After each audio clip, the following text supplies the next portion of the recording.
अतीक अहमद की पूरी कहानी, कैसे तांगे वाले का बेटा बना बाहुबली। अतीक अहमद का जन्म 10 अगस्त 1962 में हुआ था और 15 अप्रैल 2023 को उसी अतीक अहमद का अंत हो गया, यानी करीब 60 साल की उम्र में उसने दुनिया को अलविदा कर दिया। अतीक अहमद का परिवार भी बेहद गरीब था। कभी साल 1979 का दौर था। उस समय इलाहाबाद के चकिया मोहल्ले में फिरोज अहमद नाम के एक शख्स हुआ करते थे। वो तांगा चलाकर अपने परिवार का खर्चा चलाते थे। इसी फिरोज का बेटा पढ़ने में कम, बदमाशी पर ज्यादा फोकस करता था, इसलिए इसका परिणाम भी 10वीं कक्षा में परीक्षा में सामने आ गया।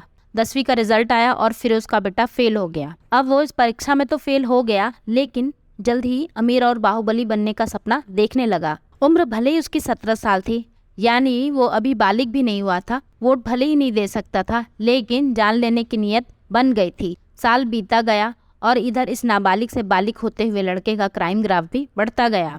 ये अब करीब साल 1987 के आसपास की बात है। इलाहाबाद शहर में चांद बाबा का दौर था। उसके नाम से लोगों के मन में खौफ पैदा हो जाता था। क्या नेता और क्या कारोबारी, सभी चांद बाबा के नाम से खौफ खाते थे।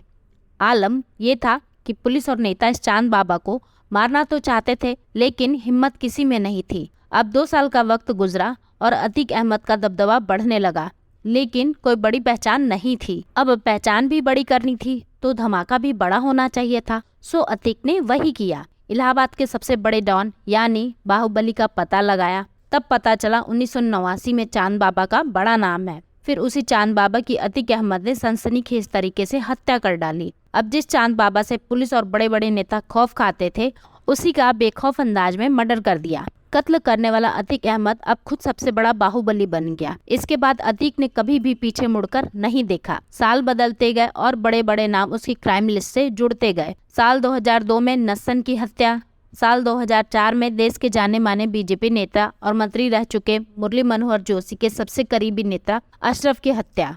फिर 2005 में नए विधायक बने राजू पाल की हत्या कराकर अतीक अहमद यूपी की सियासत से लेकर जयराम की दुनिया में छा गया। लेकिन वो सियासत के गलियारों में घूमने की जगह सीधे मंजिल पर चढ़ने की चाहत रखने वालों में था। इसीलिए साल 1989 में ही उसने राजनीति में जोरदार एंट्री की। इलाहाबाद के पश्चिमी सीट से विधायकी का चुनाव लड़ता है, वो भी निर्दलीय, क्योंकि वो जानता था कि उसे किसी पार्टी की जरूरत नहीं। मेरे नाम का सिक्का अब चल चुका है, बस इंतजार उस वक्त का है जब ऐलान हो हमारी जीत का। और वो दिन भी आ गया जब अतीक अहमद की जीत पर मुहर लग गई। बकायदा चुनाव अधिकारी ने ऐलान किया, अतीक अहमद भारी अंतर से चुनाव जीते। फिर जिले के डीएम ने शपथ दिलाई।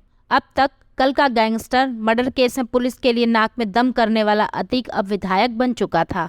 इस जीत के बाद अपराधी का राजनीतिकरण तेजी से हुआ। एक राजनीतिक पार्टी ने अतीक का जोरदार स्वागत किया। अतीक ने अब समाजवादी पार्टी का दामन पकड़ लिया, फिर अपना दल में आ गया। अतीक लगातार 5 बार विधायकी का चुनाव जीता। अब कद बढ़ गया, इसलिए विधायकी छोड़ संसद में जाने का फैसला किया। फूलपुर संसदीय सीट से चुनाव लड़ा और जीता भी। लेकिन एक बार फिर से अतीक अहमद यूपी की सियासत और अपराध दोनों की दुनिया में चर्चा में आ गया। लेकिन इसी साल 15 अप्रैल 2023 को अतीक का अंत हो गया। तो दोस्तों, ये जानकारी कैसी लगी आप कमेंट में लिखकर बताइए। फिर मिलते एक नई कहानी के साथ।